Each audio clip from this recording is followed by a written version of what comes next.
On the morning of December 27th, 2010, a 13-year-old girl failed to appear at the one place she never missed. Hayley Dunn did not walk across the road to her father's house, did not knock on his door, and did not call to explain why. In a small West Texas town where routines were rarely broken, her absence was immediately unsettling.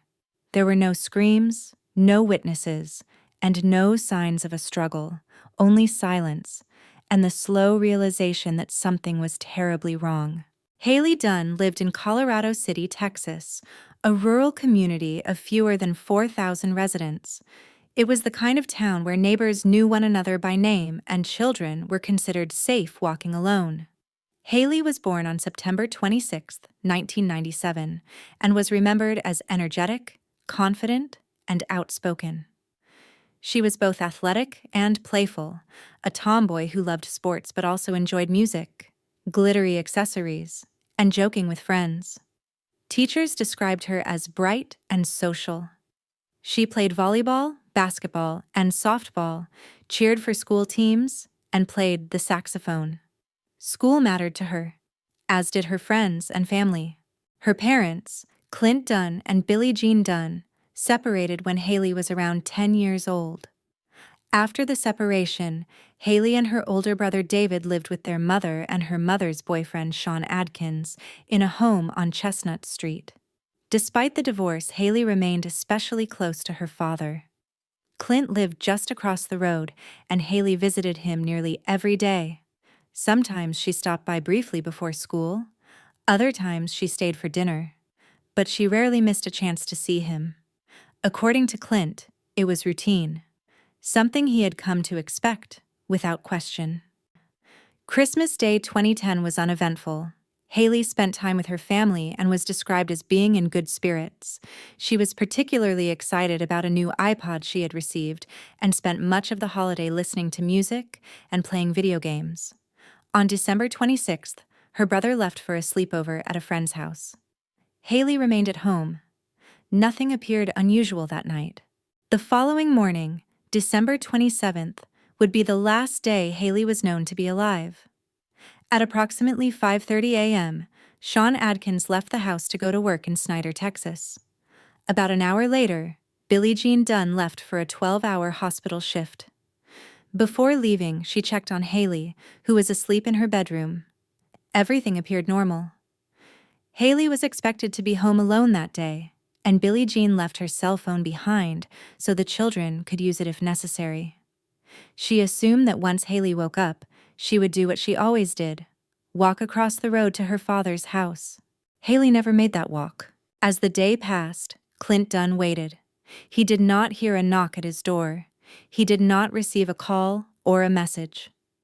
At around 2 o'clock that afternoon, a text message was sent from the cell phone left at the house to one of Hayley's friends, reading simply, "What are you doing?" The friend did not respond. No further messages were sent. That evening, Sean Adkins picked Billie Jean up from work. When they returned home, Hayley was not there. Billie Jean asked Sean if he had seen her. He told her that Hayley had left earlier that afternoon on foot, saying she was going to her father's house and then planned to stay the night with a friend. Clint Dunn immediately denied this account.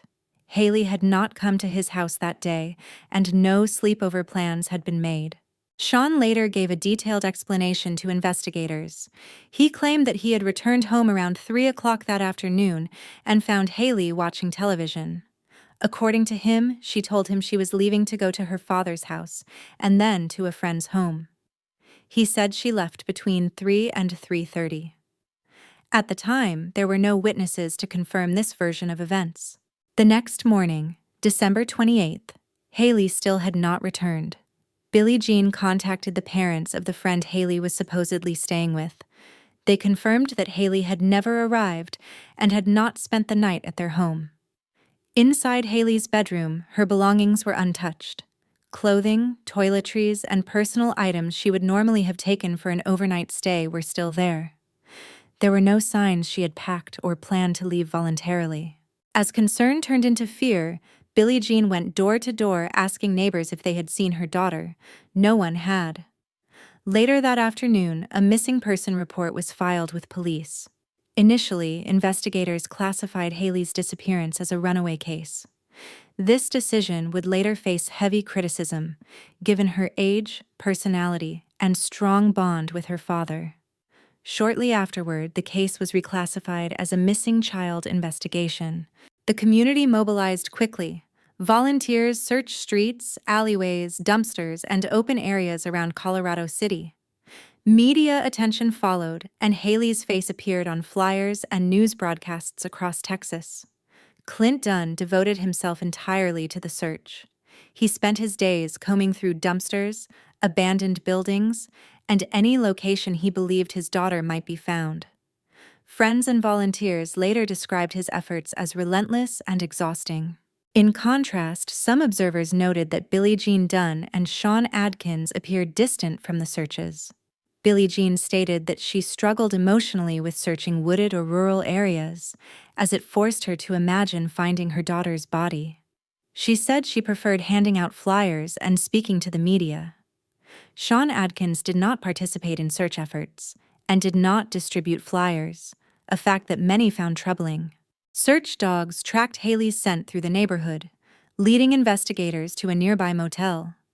Staff members reported no sightings of Hayley, and surveillance footage showed no evidence that she had ever entered the building. All 24 rooms were searched thoroughly, but no trace of her was found. As days passed with no answers, the Texas Rangers and the National Center for Missing and Exploited Children became involved in the case. As the investigation continued, attention began to turn toward Hayley's home life.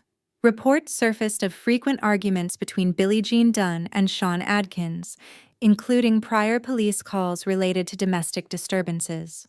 Family members and friends would later state that Hayley had expressed fear of Sean and had told relatives that she did not trust him. According to some, she was uncomfortable in her own home. Despite the growing concerns and inconsistencies, no arrests were made. Hayley Dunn had vanished without explanation, and the case began to drift toward uncertainty. What had started as a missing child investigation was slowly becoming something far darker. As weeks turned into months with no sign of Hayley Dunn, the investigation slowly shifted in tone. What had begun as a desperate search for a missing child was increasingly treated as a potential homicide. Behind closed doors, investigators began examining the people closest to Hayley, particularly those who had last seen her alive. Early in the investigation, law enforcement reviewed the home environment Hayley had been living in. Records revealed that police had been called to the house multiple times in the months leading up to Hayley's disappearance, due to domestic disturbances between Billie Jean Dunn and her boyfriend, Sean Adkins. Audio recordings from those calls documented volatile arguments, threats, and substance abuse concerns. Although the couple frequently reconciled after disputes, investigators began to question whether the household was as stable as it appeared. Family members and close friends shared troubling information. Several stated that Hayley had confided in them that she was afraid of Sean Adkins. She reportedly told relatives that she did not trust him and that she felt uncomfortable when he was in the home. According to her grandmother, Hayley once said she would see Sean's shadow outside her bedroom door at night and feared he would enter her room while she slept. These statements painted a stark contrast to public claims that Sean was merely a friend-like figure in her life. As suspicion grew, investigators requested polygraph examinations from both Billie Jean Dunn and Sean Adkins. Both tests were initially invalidated due to the presence of narcotics in their systems, which Billie Jean stated were prescribed anti-anxiety medications. Sean Adkins walked out of the polygraph examination multiple times and ultimately completed only the first stage. During questioning, when asked where he believed Hayley might be, Sean responded, "Scurry County." When asked who police should be focusing on, he replied, "Both of us." These answers were deemed truthful by examiners, yet Sean refused to elaborate further and again left before completing the examination. Subsequent polygraph results indicated deception in several of Billie Jean's responses and in Sean's partial test. Investigators also began scrutinizing Sean Adkins' movements on December 27, 2010. Sean had told police he quit his job in Snyder after being fired and then drove directly to his mother's house in Big Spring to apply for unemployment benefits. However, his employer later stated that Sean was not fired and had voluntarily quit shortly after arriving at work. Cell phone tower data further contradicted Sean's account. Records showed that his phone pinged off a tower in Colorado City between 6:35 and 6:56 a.m., placing him far closer to Hayley's home than he had claimed. While the data did later place him in Big Spring, the timeline left significant gaps that investigators could not reconcile. Additional inconsistencies emerged. Sean claimed he returned to the house by 3 p.m. and saw Hayley leave around 3:15. However, phone data indicated he was still in Big Spring at 2:40 p.m., making it nearly impossible for him to be back in Colorado City by the time he said he saw her. Hayley's brother David also provided a concerning statement. When he returned home that afternoon around 4 p.m., he found the door locked. After knocking repeatedly, he entered through a window and saw Sean standing in the hallway, appearing startled and frozen, like a deer in headlights. Financial records added to the suspicion. On the evening of December 27th, after picking Billie Jean up from work, the couple stopped at 2 ATM machines, withdrawing a total of $140. Billie Jean initially told police the money was for groceries and gas. Investigators later discovered it was used to purchase narcotics.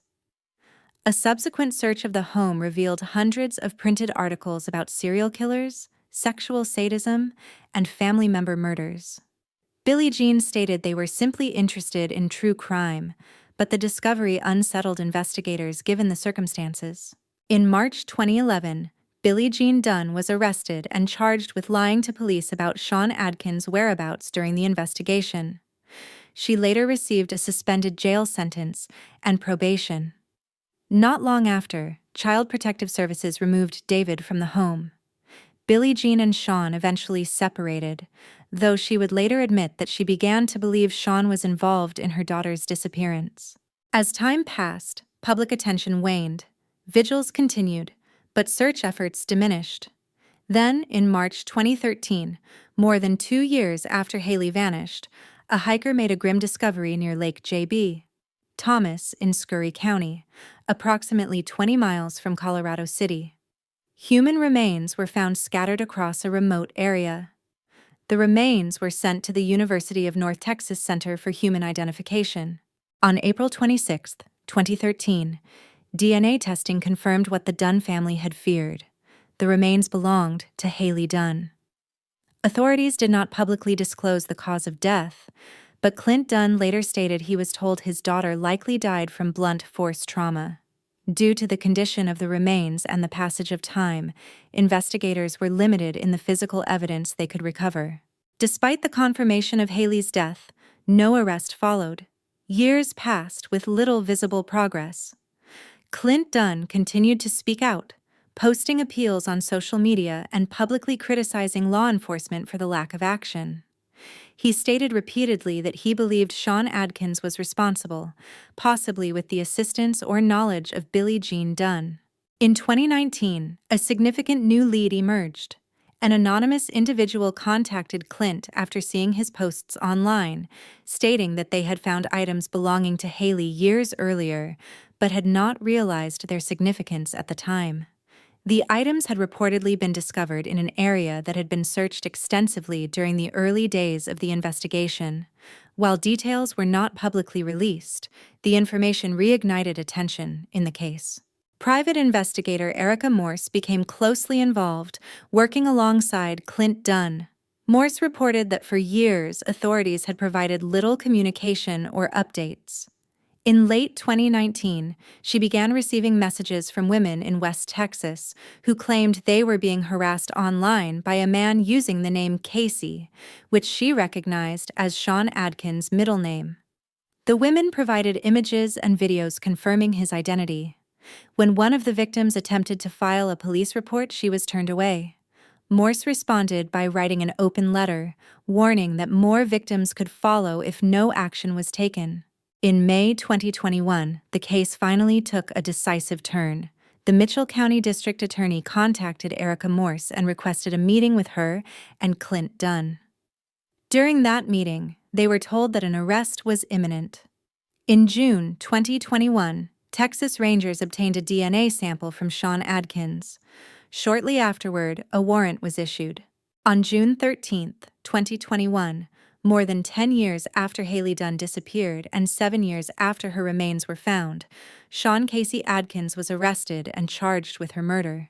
He was taken into custody in Big Spring, Texas, and held on a $2 million bond. The arrest sent shockwaves through Colorado City, a community that had waited over a decade for answers. Billie Jean Dunn stated publicly that she was not surprised by the arrest. She said she wished it had not been Sean but believed justice was finally beginning to take shape. Clint Dunn described the arrest as a long overdue step, crediting relentless pressure and advocacy for forcing the case forward. As of the time of the arrest, details surrounding the exact manner of Hayley's death remained sealed under Texas law due to the nature of the crime involving a child. The case moved toward the courtroom, where prosecutors began assembling years of evidence, inconsistencies, and testimony into a formal murder charge. For the Dunn family, no verdict could undo the loss. Hayley had been gone for years before she was finally laid to rest in 2017, a painful reminder of time stolen. Her story became a symbol of the consequences of delayed justice and the importance of persistence when systems fail. Hayley Dunn was 13 years old. She was a daughter, a sister, a friend, and a child whose life ended far too soon. Her case serves as a warning and a lesson that silence, inconsistency, and ignored red flags can allow violence to hide in plain sight, and that justice, no matter how delayed, must never be abandoned.